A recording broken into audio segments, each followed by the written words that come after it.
जय हिंद दोस्तों, क्या हाल है।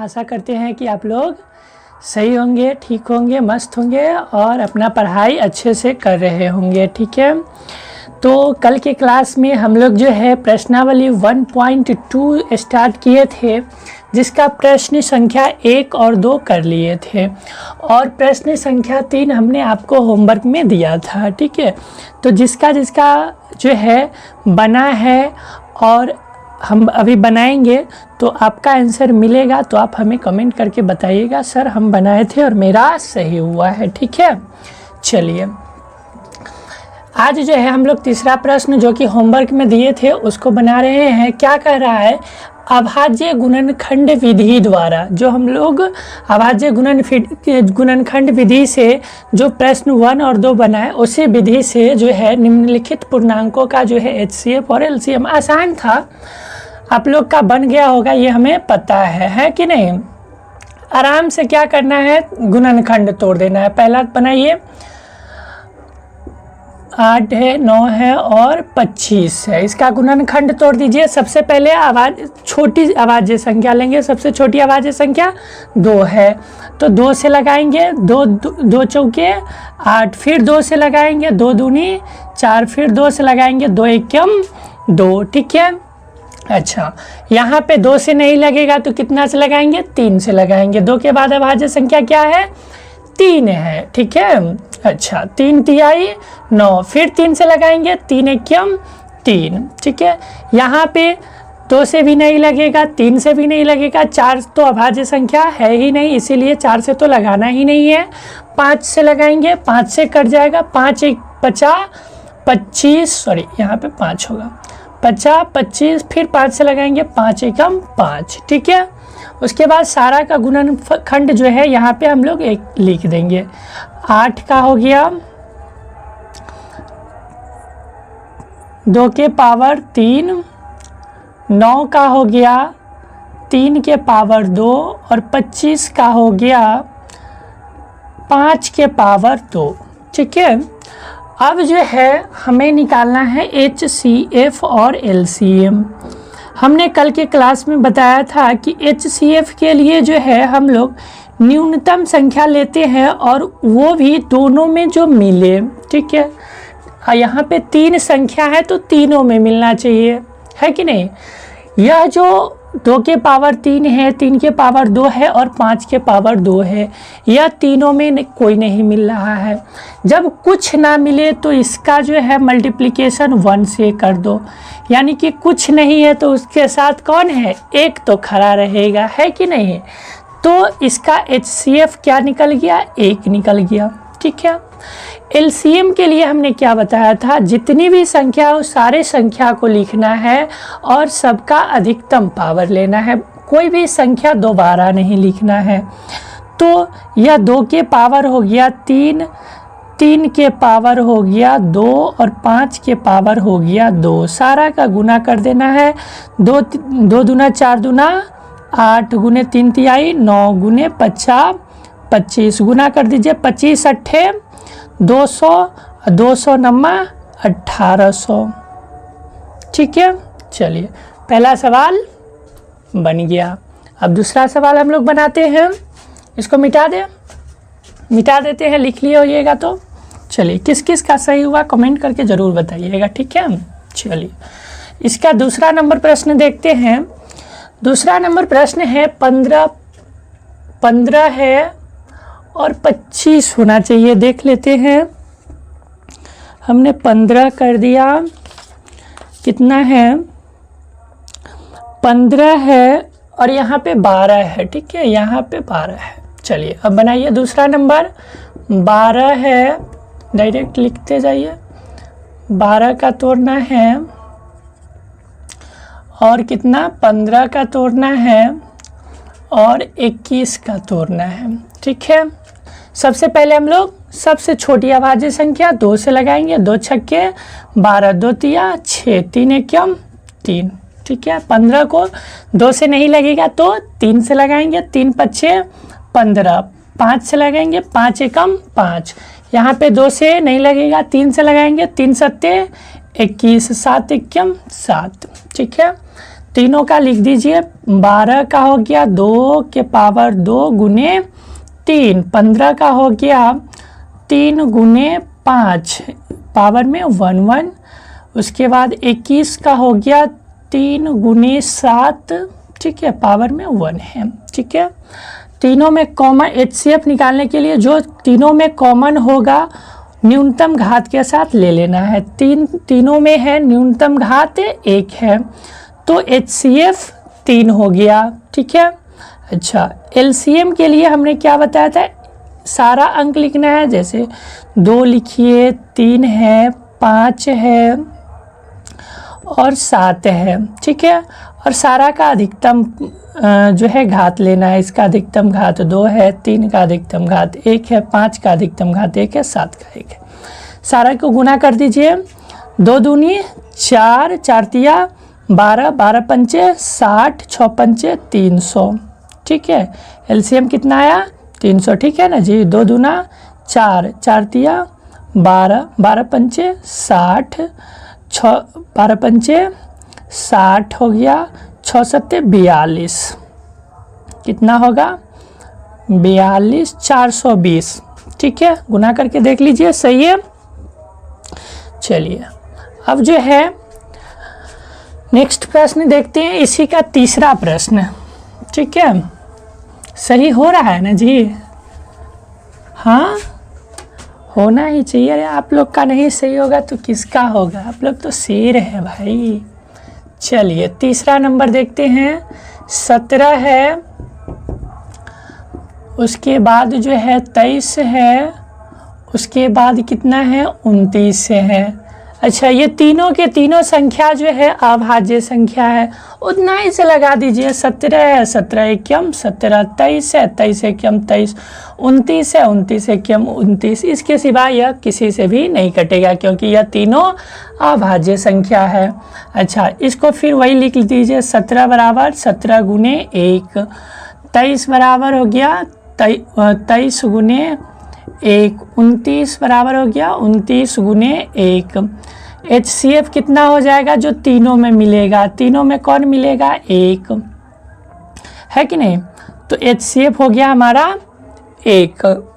LCM निकालेंगे। LCM में सारा लिखना है 17 गुने 23 गुने 29, ठीक है। गुना कर दीजिए। 17 तिया 51, 17 दूना 34, 5 39 गुने 29, 9 एकम 9, 9 नमा 81, 9 तिया 27, 27 8 35, 2 एकम 2, 9 दूनी 18, 2 तिया 6 1 7, 9 2 1 3 8 5 13, 7 3 10 1 11, 11,339। कितना आया? 11,339, ठीक है। गुना सही है ना? आप लोग का आंसर आया कि नहीं?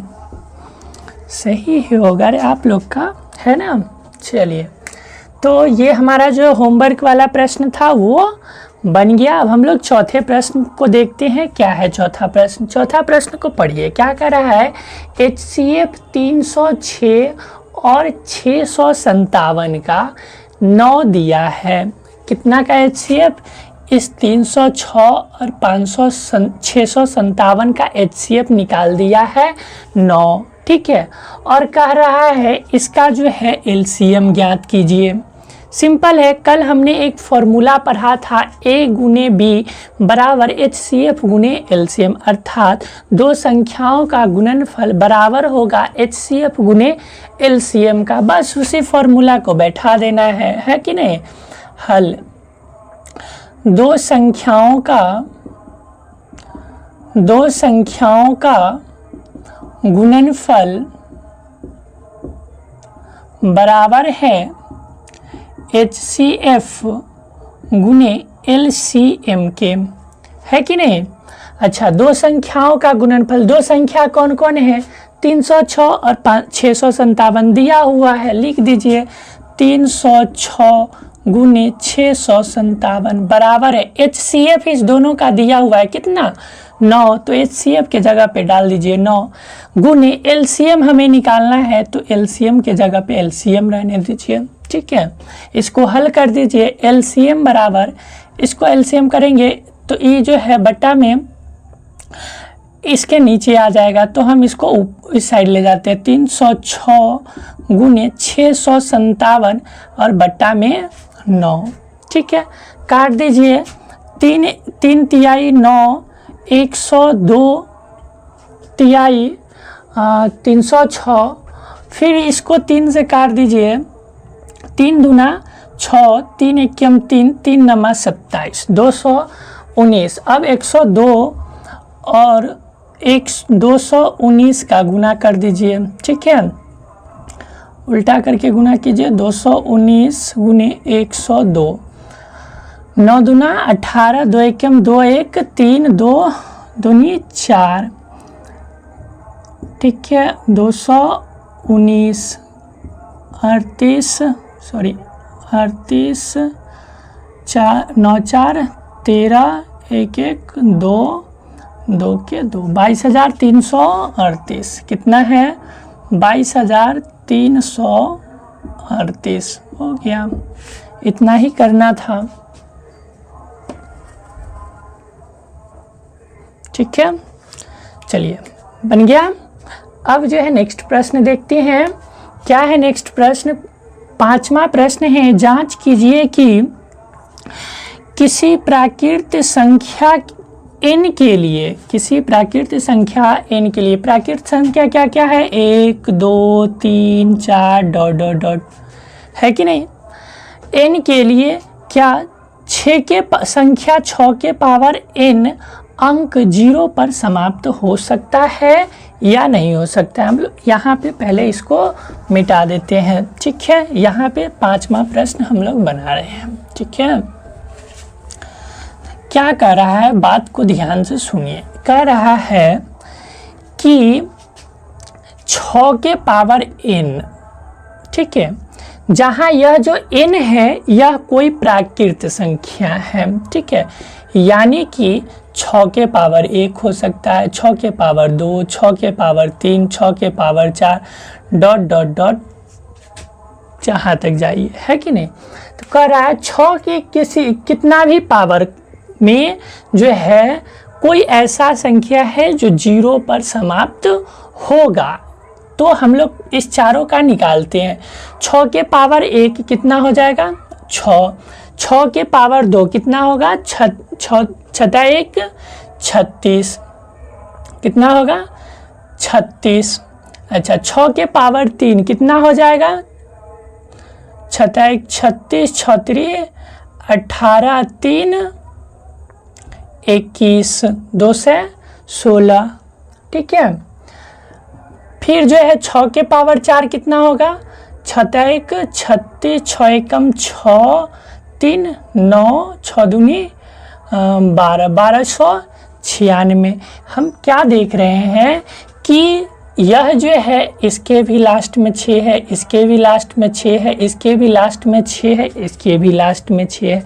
यानी कि 6 के पावर में कितना भी अंक हो, कोई भी प्राकृत संख्या हो, तो उसके लास्ट में जो है 6 ही आएगा, है कि नहीं? दूसरा संख्या नहीं आएगा। तो फिर 0 किस में आएगा, है कि नहीं? प्रश्न तो बनता है कि 0 किस में आएगा। तो 0 सबसे पहले कहाँ आता है? 10। अच्छा, 10 के लिए 10 का जो हम लोग गुणनखंड तोड़ते हैं तो क्या आता है? 10 का गुणनखंड तोड़िए, 2 पंचे 10 अर्थात 2 गुने 5, है कि नहीं? अच्छा, 10 के बाद क्या आता है? 20। 20 का गुणनखंड तोड़िए, क्या हो जाएगा? 2 दाही 20, 2 पंचे 10, 2 गुने 2 के पावर 2 गुने 5, है कि नहीं? 30 का तोड़ लीजिए, 30 का क्या आएगा? 2 के पावर 2 गुने 3 गुने 5 आएगा, है कि नहीं? 40 का तोड़ लीजिए, 40 का कितना हो जाएगा? 2 20, 2 10, 2 5, 2 के पावर क्यूब गुने 5। 50 का तोड़ लीजिए, 50 का कितना होगा? 2 के 25, 5 से तोड़िए 5 50 25, 50 का हो गया 2 गुने 5 के पावर 2।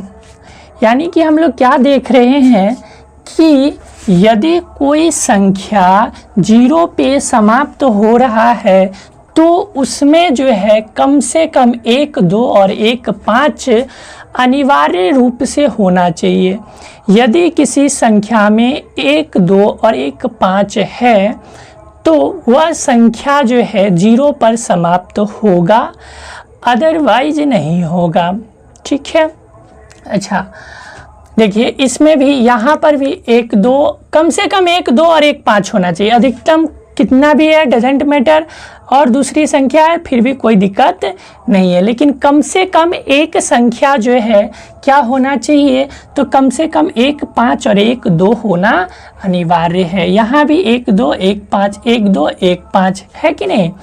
लेकिन यहाँ पर जो है 6 का जब हम लोग तोड़ते हैं तो 2 तिया 6, 2 है और 3 है, 2 है और कितना है 3 है। यानी कि एक संख्या 2 तो है लेकिन 5 नहीं है, जिसके कारण इसका जो संख्या है, यह संख्या किस चीज़ से इसके पावर में कितना भी अंक होगा तो वह जो है 0 से पर समाप्त नहीं होगा। ठीक है। तो ये तो हमने समझाने के लिए ऐसे बताया, आपको लिखना ऐसे नहीं है, आप लोग को थोड़ा अच्छे से किस प्रकार से लिखना है हम बताते हैं। ठीक है। पहले इसको मिटा देते हैं।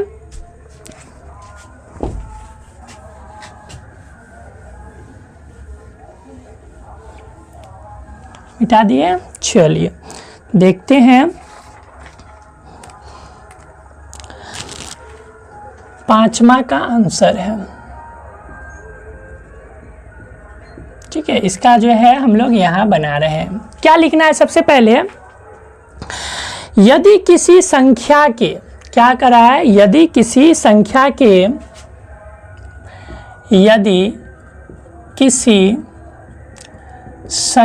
के अभाज्य गुणनखंडों में, यदि किसी संख्या के अभाज्य गुणनखंडों में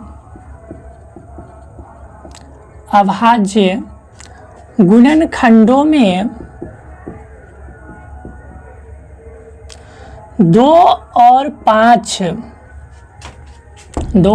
5 अनिवार्य रूप से उपस्थित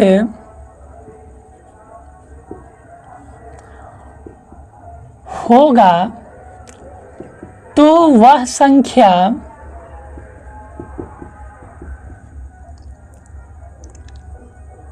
के अंत में 0 आ सकता है। ठीक है।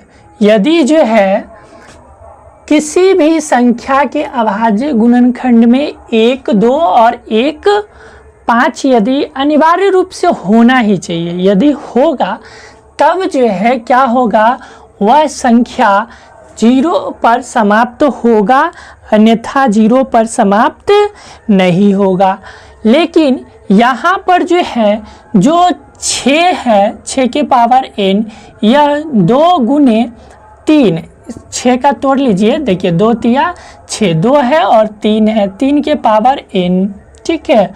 अर्थात 2 के पावर n गुने 3 के पावर n, इसमें 5 नहीं है तो यह जो है 6n जो है 6n अभाज्य गुणनखंड की संख्या 6n में अभाज्य गुणनखंड की संख्या 5 जो है 5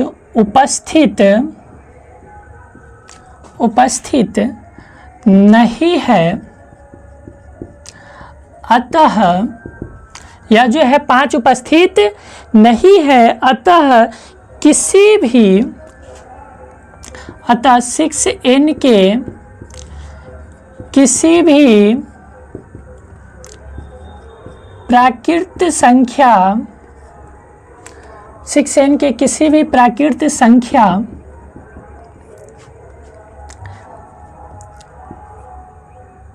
का समाप्ति 0 संख्या प्राकृत संख्या 6n के किसी भी प्राकृत संख्या का गुणनखंड का गुणनफल 0 पर समाप्त नहीं हो सकता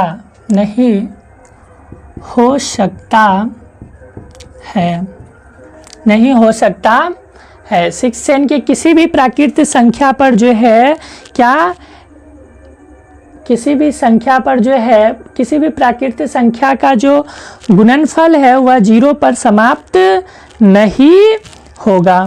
ठीक है। अच्छा, तो इसको जो है इस तरीके से बनाना है। ठीक है।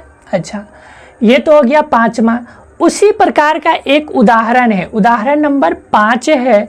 कह रहा है संख्याओं 4n, कितना 4n पर विचार कीजिए कि जहाँ n जो है प्राकृत संख्या है और यह कह रहा है कि जांच कीजिए कि n का कोई ऐसा मान है जिसके लिए 4 के पावर n अंक 0 पर समाप्त होगा। सेम उसी प्रकार का प्रश्न है।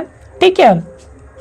इसी तरीके से लिटरेचर लिख देंगे कि यदि किसी संख्या के अभाज्य गुणनखंडों में 2 और 5 अनिवार्य रूप से उपस्थित होना चाहिए, यदि होगा तो वह संख्या जो है 0 पर समाप्त हो सकती है, अंत में 0 जो है आ सकती है। लेकिन यहाँ पे जो है हम यहीं पे बना देते हैं, आप लोग फिर से बनाइएगा। ठीक है। उदाहरण नंबर 5 का यह आंसर है। उदाहरण 5 का आंसर है। ठीक है।